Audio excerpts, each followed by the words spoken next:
here's Bill Weir with the latest instalment of our series, The Science of Sleep. The wheels on the bus go round and round, all around the town. You feed them, you bathe them, you read them books and sing them lullabies. But for so many parents, this tender ritual is only the preamble to a nightly psychodrama. Call it There Will Be Tears and screams, coercion and attrition, bribing and begging, self-doubt and exhaustion. At this home in Hoboken, New Jersey, 5-month-old Brady Byrne is about to put his parents through a sleep deprivation test considered cruel and unusual by most Western governments. We need a good system, but it's hard because we're so tired. Okay, it's your turn. Okay. While in Chicago, Rachel Gross's husband is off on business, so she tries to wear out her 3 boys with a late game of basketball and a little snack. Here, you want to watch what the little guy's doing. Oh my gosh. You can never get used to hearing your child cry. No. It's never easy, even with your third. But now it's even harder because he has more stamina to cry longer. He has more will. Just a minute, Jonah. Just a minute, babe. All he ever does is eat and sleep. Yes, eat and sleep. And that's just about all you did, too, when you were a baby.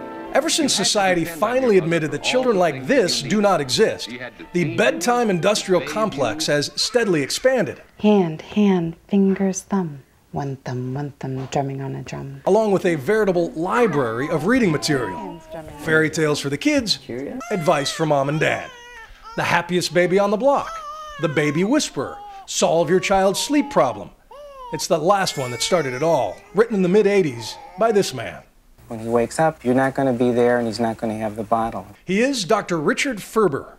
And then why don't we have you wait 5 minutes and then have you go in every 10 minutes until one of the times that you're out of the room, he'll start to settle and go back to sleep. Over the years, Ferberizing has become synonymous with tough love, and many a conflicted parent has paced outside the nursery while the baby wails alone inside for the allotted time.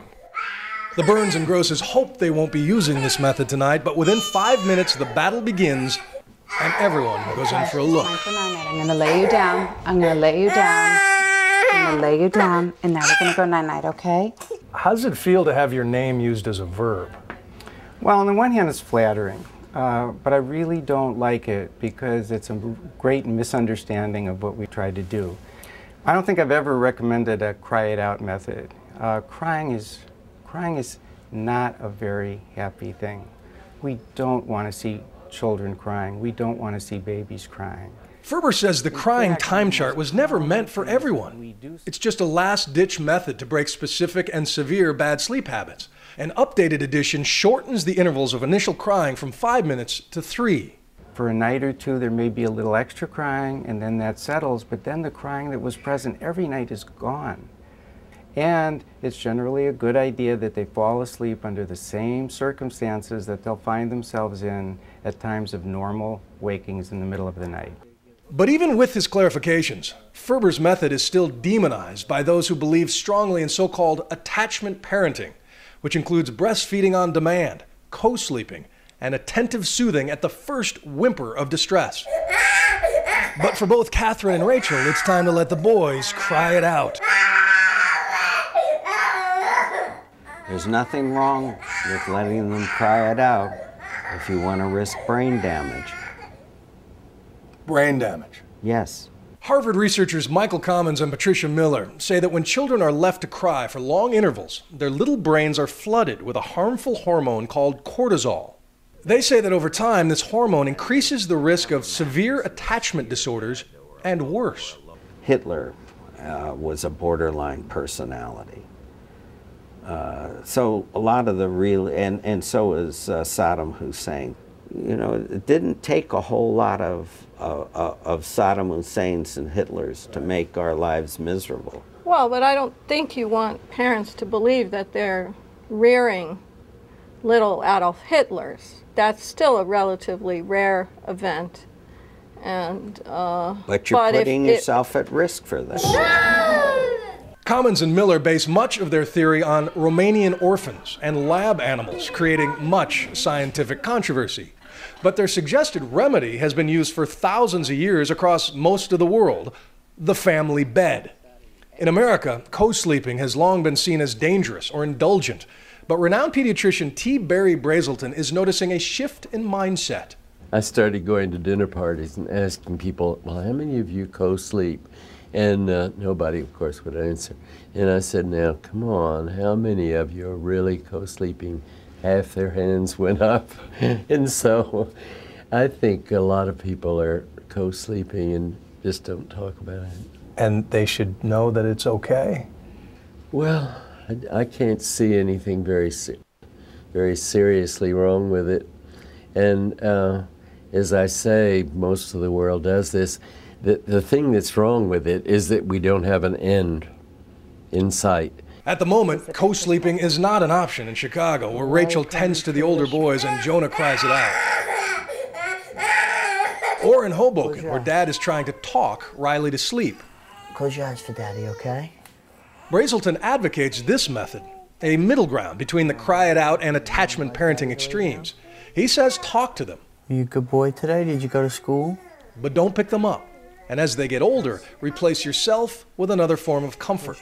Take the child with you to buy a lovey, a special lovey. And when you get that lovey, look in that lovey's face and just cuddle that lovey and hold it up to you like this. And every time you fall down or get angry or anything else, grab your lovey and say, help me through this, help me through this. If there is one thing most of the books agree on, it's that every child has a different body clock. Some, like Riley in Hoboken, are owls. He's not tired at all. Some, like Jonah in Chicago, are larks. The key is knowing the difference, observing the clues, and adjusting naps and bedtime accordingly. Everybody's in bed. All's quiet. It's about 7:30. So one big mistake is comparing children, like bedtime. Well, it depends on how well they nap, and that's under genetic control. So you want to do what's best for your child, and always look at your child's behavior at 4 or 5 p.m. to answer the question, is my child getting enough sleep? Don't worry about numbers, look at the child. Rachel's bedtime regimen comes from Dr. Marc Weissbluth, author of Your Fussy Baby. He says that if your child is tired at 5:30, put them to bed at 5:30. And don't worry that they'll get up too early. He says that good sleep begets more sleep.